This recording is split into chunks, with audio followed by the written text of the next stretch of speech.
So let's replace the batteries on this Weiser Powerbolt 3. Okay, so the first thing you want to do is to go to the interior assembly. So this is the battery cover right here. So let's take it off, slide the cover up and remove it. So this is the batteries right here, and you can see this lock uses 4 AA batteries. Okay, so you want to get 4 AA batteries. So let's get the old batteries out.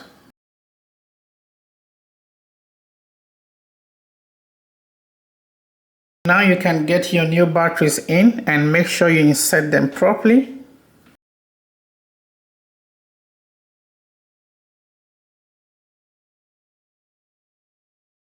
Okay, now you want to get the battery cover. Alright, so you can now use your lock.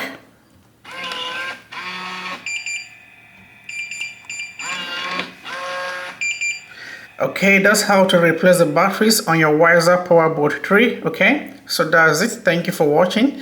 See you in the next one.